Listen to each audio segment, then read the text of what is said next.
Ramadan Mubarak, Allahu Ramadan Kareem, Ramadan Akbar. Mubarak, Ramadan Kareem.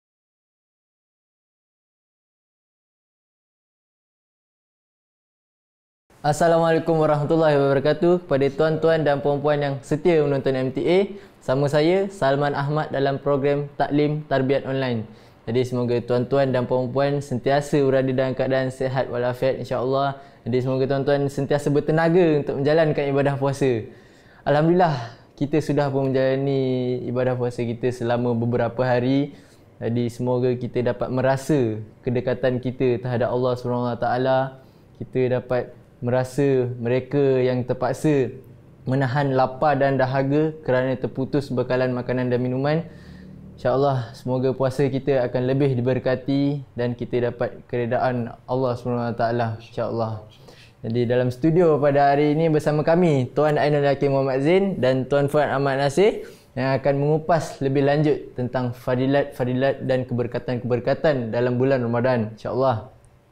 Jadi Tuan, boleh Tuan terangkan dengan lebih lanjut tentang fadilat-fadilat yang diperolehi oleh orang-orang yang menjalani ibadah puasa dalam bulan Ramadan, Tuan. Silakan. Ya, Assalamualaikum warahmatullahi wabarakatuh dan jazakumullah Salman atas pertanyaan itu tadi. InsyaAllah memang sebenarnya banyak sekali keberkatan-keberkatan dan fadilat-fadilat ibadat puasa ni yang Allah Ta'ala persiapkan terutamanya bagi orang-orang yang melaksanakan ibadah puasa ini hanya semata-mata untuk meraih keredaan Allah Ta'ala. Hanya semata-mata untuk mendapatkan pertemuan dengan Allah Ta'ala. Banyak sekali keberkatan-keberkatan yang Allah Ta'ala sediakan. Seperti mana kalau kita pergi kepada hadis sebelum ini yang mana saya pun dah berkali-kali kongsi sama para penonton sekalian, di mana Rasulullah SAW bersabda bahawa puasa ini merupakan perisai di mana kita akan menyelamatkan diri kita daripada perbuatan-perbuatan buruk.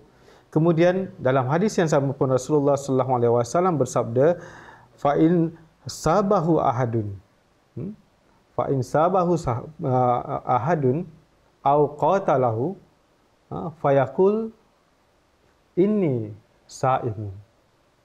Jadi ini di dalam hadis yang sama itu Rasulullah SAW bersabda bahawa kalau ada seorang yang mencaci maki kamu ataupun seseorang yang mengajak kamu bertengkar, bergaduh dengan dia, maka fayaqul, katakanlah kepada dia, inni sa'imun, aku ini sedang berpuasa.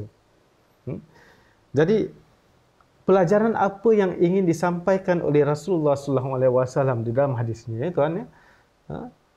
Yang mana dia sangat ringkas, tetapi ianya mempunyai satu nasihat yang ingin Rasulullah SAW sampaikan kepada kita semua. Kalau kita berpuasa, maka hendaklah kita senantiasa menghidupkan di dalam diri kita ini sifat kesabaran kita.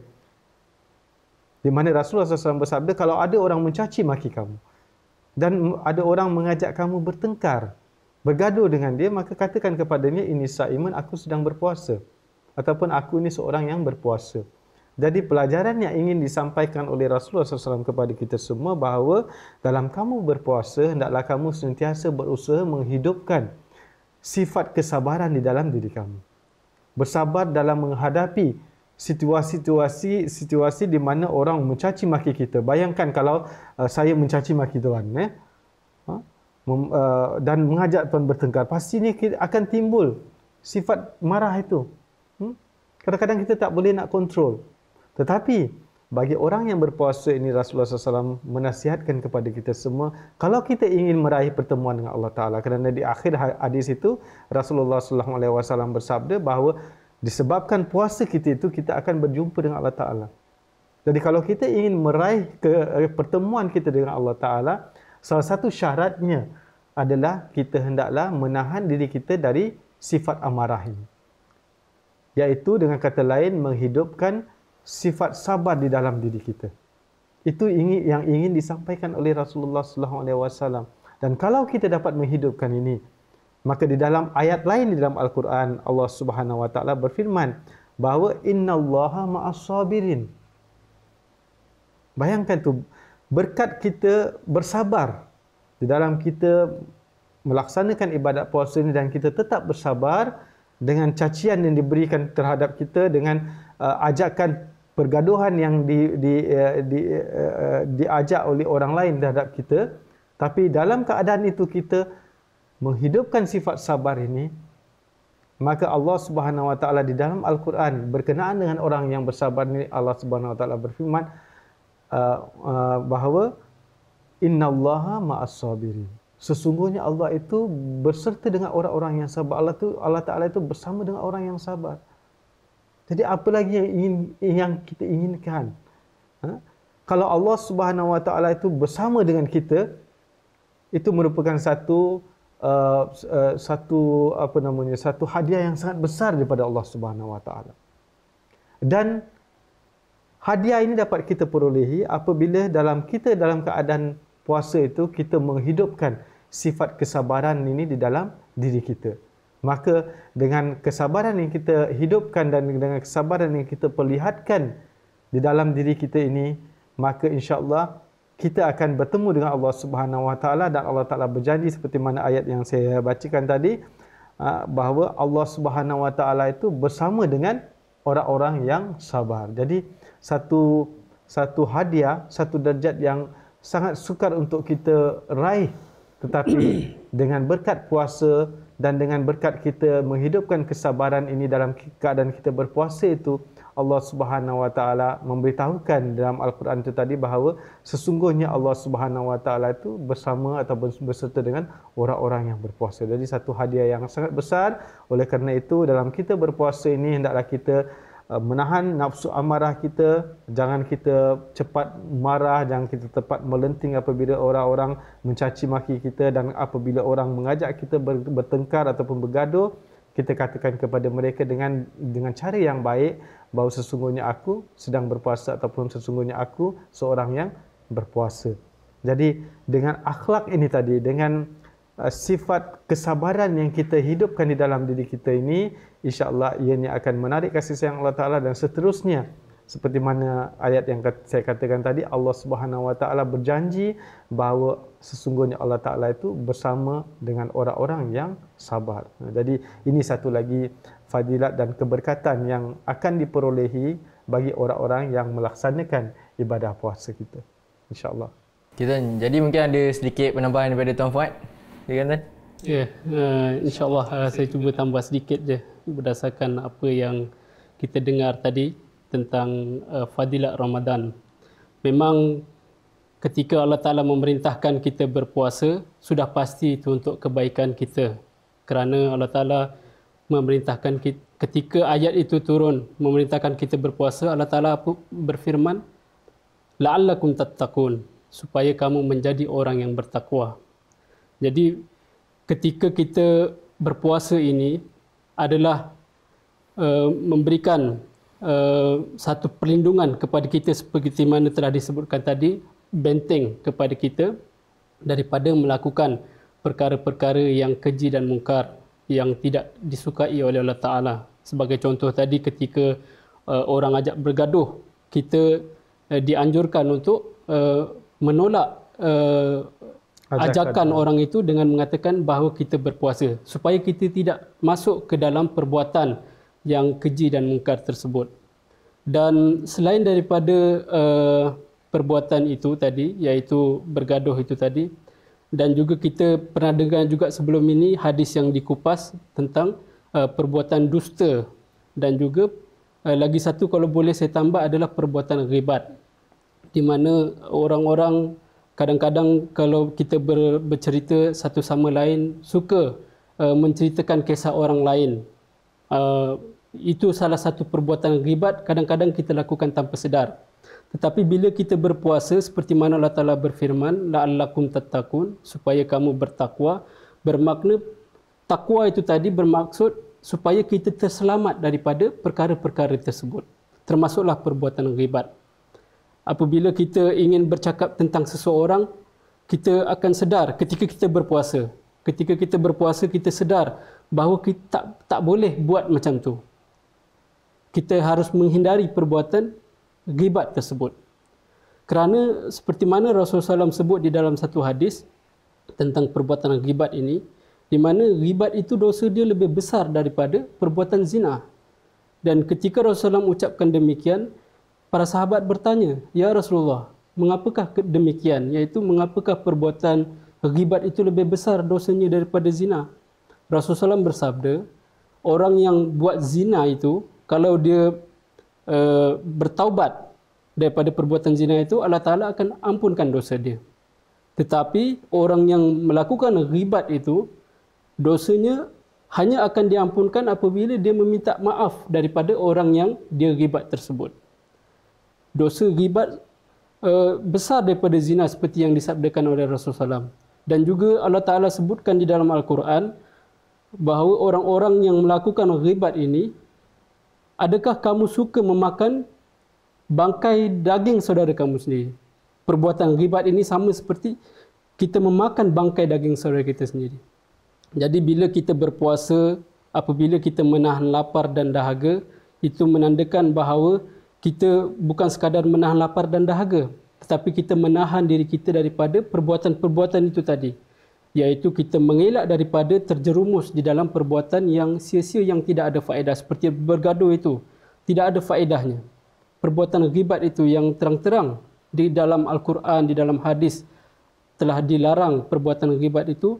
Jadi itulah antara fadilatnya berpuasa. Jadi kita dapat menyelamatkan diri kita, melindungi diri kita dari perbuatan-perbuatan mungkar dengan puasa itu. Alhamdulillah. Dan bukan sekadar orang yang berpuasa sahaja yang boleh mendapat fadilat Ramadan ini. Inilah khususnya bulan Ramadan, di mana orang yang tidak berpuasa sekalipun, ketika seseorang seperti suri rumah tangga, isteri yang tidak dapat berpuasa sama kerana faktor datang haid ataupun baru lepas bersalin ataupun memberikan susu kepada anak baru lepas bersalin. Jadi kalau dia memasakkan untuk orang yang berpuasa, tak kiralah isteri ke seorang anak ke yang tak berpuasa tadi, memasakkan untuk orang yang berpuasa, dia juga akan mendapat pahala yang sama seperti orang yang berpuasa. Ini juga salah satu keberkatan di dalam bulan Ramadan. Puasa itu tidak terhad hanya kepada orang yang berpuasa. Malah orang yang tak berpuasa dengan sebab tertentu, bukannya puasa yang ditinggalkan dengan sengaja. Puasa yang ditinggalkan kerana sebab-sebab tertentu, tetapi dia juga mendapat pahala yang sama seperti orang yang berpuasa. Itu juga salah satu keberkatan. Menyediakan makanan untuk orang yang berpuasa. Menyediakan pahala dia sama seperti orang yang berpuasa. Jadi itulah beberapa perkara yang mungkin kita boleh perhatikan ketika kita menjalankan ibadah puasa. Itulah antara fadilat-fadilat yang akan kita alami sendiri sebagai orang yang berpuasa. Jazakumullah tuan.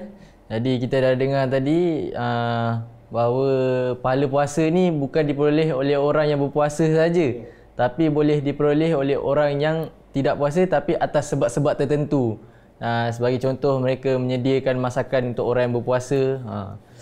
Okey, jadi boleh kita terus ke soalan seterusnya. Tentang berus gigi. Ada yang tertanya-tanya sama ada berus gigi menggunakan ubat gigi boleh membatalkan puasa atau tidak. Jadi boleh tuan terangkan. Baik, terima kasih Saudara Salman atas soalan tersebut. Berkenaan dengan berus gigi menggunakan ubat gigi, sama ada terbatal ataupun tidak. Jadi tidak terbatal. Kerana di zaman Rasulullah SAW juga, Rasulullah SAW ada sering melakukan miswak ketika dalam keadaan berpuasa, iaitu miswak yang basah ataupun yang kering. Jadi kalau yang miswak yang basah itu memang dia ada kesan ada rasa dia. Tapi selepas itu beliau berkumur menghilangkan rasa miswak itu tadi. Begitu juga dengan ubat gigi. Kita tidak dilarang menggunakan ubat gigi ketika berpuasa, tetapi kita usahakan supaya kumur dengan sebaik mungkin dan jangan sampai kesan itu masih ada di dalam mulut kita. Jangan kita telan jangan kita telan ubat gigi itu tadi. Itulah. Jadi kita pergi ke soalan seterusnya. Jadi ada pasangan suami isteri yang mengadakan hubungan intim. Jadi selepas itu mereka tertidur sehingga mereka terlepas waktu sahur.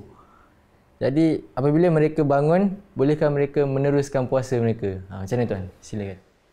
Jazakumullah Ustaz atas soalan tu yang memang soalan ni sangat penting untuk kita fahami, terutamanya bagi mereka yang bergelar suami dan isteri.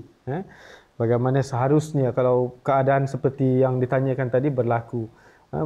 Mereka dah terlepas waktu sahur, dah azan, barulah mereka tersedar. Bagaimana, apakah mereka boleh berpuasa ataupun tidak? Jawab yang ringkasnya, boleh.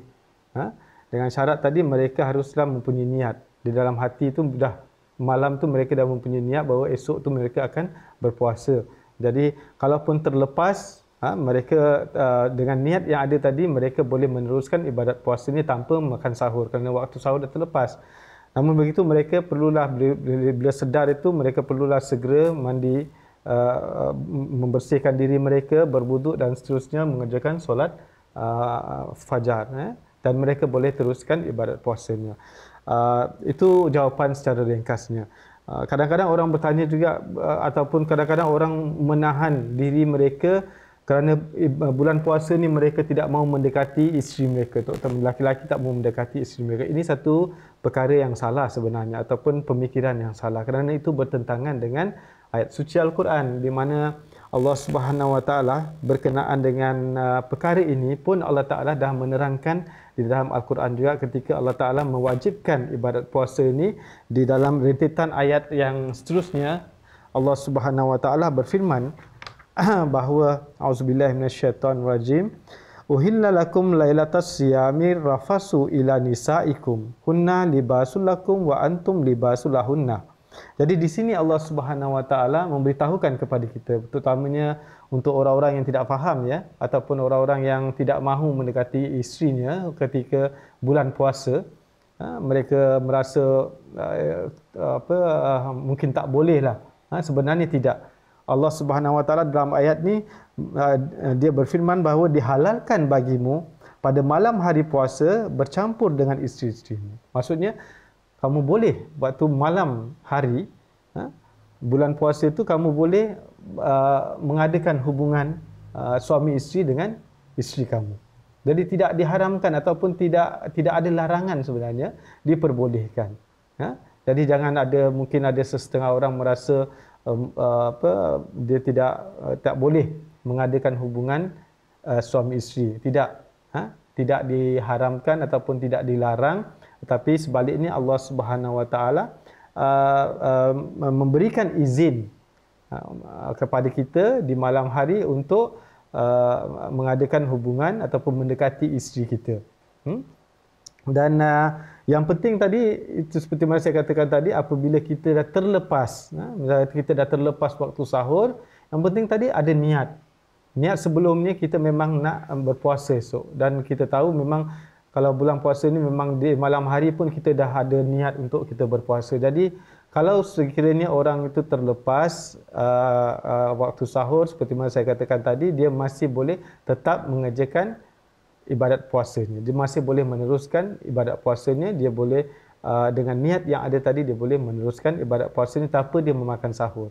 Tapi dia hendaklah dengan segera apabila dia sedar untuk membersihkan dirinya, mengambil wuduk, mandi dan sebagainya, kemudian dia mengerjakan solat fardu subuh dan boleh menyambung ibadat puasanya. Jadi tidak, sekali lagi saya tekankan di sini, tidak ada larangan bagi suami untuk mendekati isterinya pada malam hari puasa, tapi apabila kalau terjadi kita terlepas untuk sahur, kita masih boleh tetap meneruskan ibadat puasa kita dengan syarat tadi kita ada niat di dalam hati, memang dah dari malam kita dah berniat untuk berpuasa pada esok hari, kita boleh meneruskan ibadat puasa kita. Jadi ini sedikit penjelasan supaya orang-orang tidak merasa bahawa bulan puasa ini tak boleh mendekati isteri.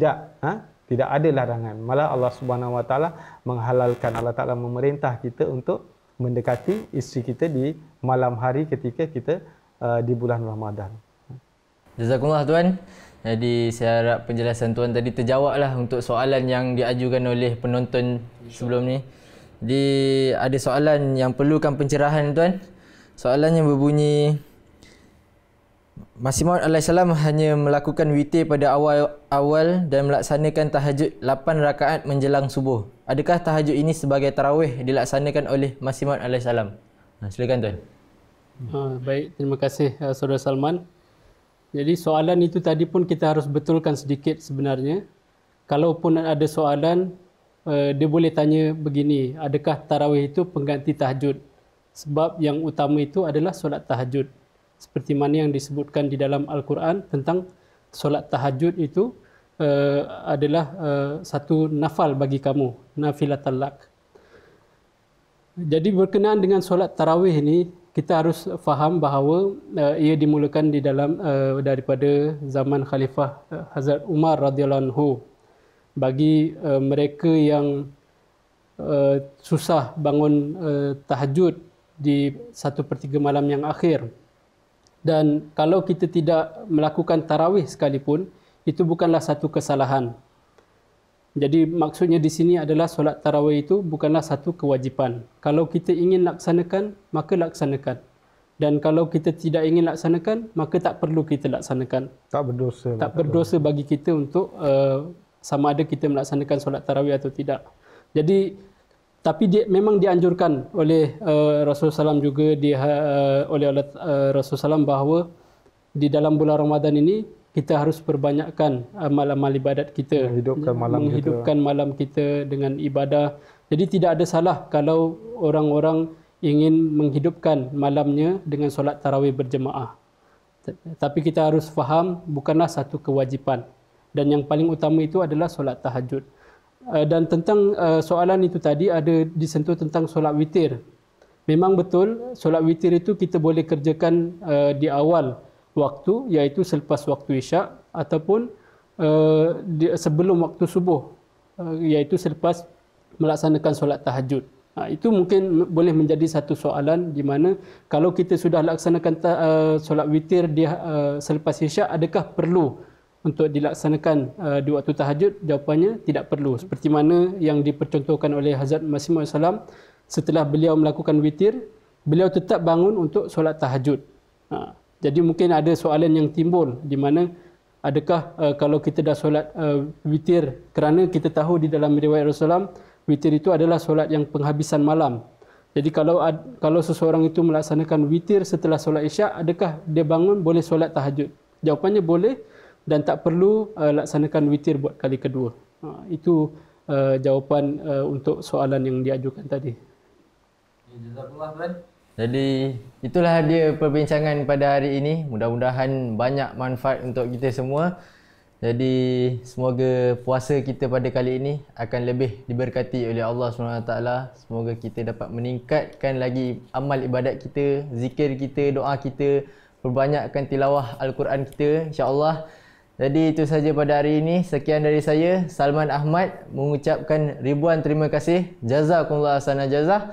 Jadi jangan lupa stay home, stay safe, putuskan rangkaian COVID-19. Assalamualaikum warahmatullahi wabarakatuh. Waalaikumsalam warahmatullahi wabarakatuh.